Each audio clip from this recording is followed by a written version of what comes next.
یمن و حبشہ کا بادشاہ ابرہہ تھا۔ اس نے شہر صنعاء میں ایک گرجا گھر بنایا ہوا تھا اور اس کی خواہش تھی کہ حج کرنے والے بجائے مکہ مکرمہ کے صنعاء میں آئیں اور اس گرجا گھر کا طواف کریں اور یہی حج کا میلہ ہوا کرے۔ عرب خصوصاً قریشیوں کو یہ بات بہت ہی شاق گزری۔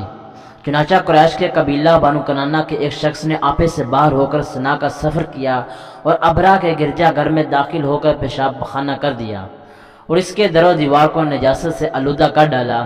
اس حرکت پر ابرہہ بادشاہ کو بہت طیش آیا اور اس نے کعبہ معظمہ کو ڈھا دینے کی قسم کھا لی اور اس ارادہ سے اپنا لشکر لے کر روانہ ہو گیا۔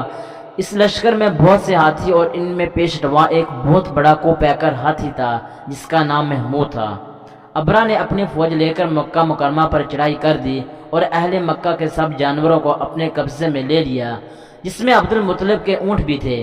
یہی عبد المطلب جو ہمارے حضور اکرم صلی اللہ علیہ وسلم کے دادا ہیں، خانہ کعبہ کے متولی اور اہل مکہ کے سردار تھے۔ یہ بہت ہی روبدار اور نہایت ہی جسیم و پاشکوا آدمی تھے۔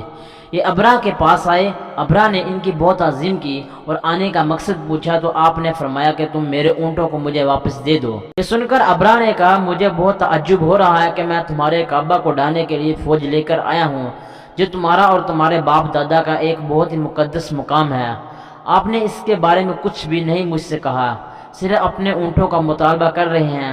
حضرت عبد المطلب نے فرمایا کہ میں اپنے اونٹوں کا ہی مالک ہوں، اس لیے اونٹوں کے لیے کہہ رہا ہوں، اور کعبہ کا جو مالک ہے وہ خود اس کی حفاظت فرمائے گا، مجھے اس کی کوئی فکر نہیں۔ ابرہہ نے آپ کے اونٹوں کو واپس کر دیا۔ پھر آپ نے قریش سے فرمایا کہ تم لوگ پہاڑوں کی گھاٹیوں اور چوٹیوں پر پناہ گزیر ہو جائیں۔ چنانچہ قریش نے آپ کے مشورے پر عمل کیا۔ اس کے بعد حضرت عبد المطلب نے کعبہ کا دروازہ پکڑ کر بارگاہ رب العزت میں کعبہ کی حفاظت کے لیے خوب رو رو کر دعا مانگی اور دعا سے فارغ ہونے کے بعد آپ بھی قوم کے ساتھ پہاڑی کی چوٹی پر چڑھ گئے۔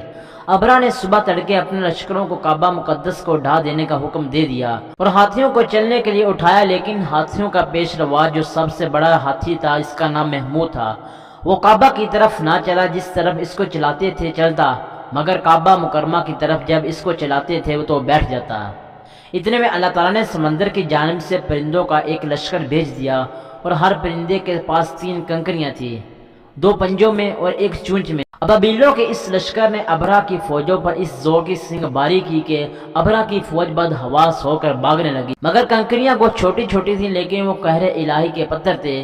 پرندے جب ان کنکریوں کو گراتے تھے وہ سنگریزے پھر سواروں کے خود کو توڑ کر سر سے نکل کر جسم کو چیر کر ہاتھی کے بدن کو چھیدتے ہوئے زمین پر گرتے تھے۔ ہر کنکری پر اس شخص کا نام لکھا تھا جو اس کنکری سے ہلاک کیا گیا۔ اس طرح ابرہہ کا پورا لشکر ہلاک و برباد ہو گیا اور کعبہ معظمہ محفوظ رہ گیا۔ یہ واقعہ جس سال وقوع پذیر ہوا، اس سال کو اہل عرب عام فیل ہاتھی والا سال کہنے لگے، اور اس واقعے سے 50 روز کے بعد حضور اکرم صلی اللہ علیہ وسلم کی ولادت مبارک ہوئی۔ اس واقعہ کو اللہ تعالیٰ نے قرآن مجید میں بیان فرمایا ہے، جس کا ترجمہ ہے کہ اے محبوب، کیا تم نے نہ دیکھا تمہارے رب نے ان ہاتھی والوں کا کیا حال کیا؟ کیا ان کا دباؤ تباہی میں نہ ڈالا اور ان پر پرندوں کی ٹکڑیاں فوجی بھیجی کہ انہیں کنکر کے پتھروں سے مارتی تو انہیں کاٹ ڈالا جیسے کھیتی کی پتی بوسا۔ یہ تو پیارے معزز دوستوں، یہ تھی ہماری آج کی ویڈیو کیسی لگی کمنٹس کر کے لازم بتانا۔ اگر ویڈیو اچھی لگی ہو تو ویڈیو کو لائک کرتے ہوئے اپنے دیگر دوستوں کے ساتھ شیئر لازمی کیجیے گا۔ ملتے ہیں نیکسٹ ویڈیو میں، تب تک کے لیے اللہ حافظ۔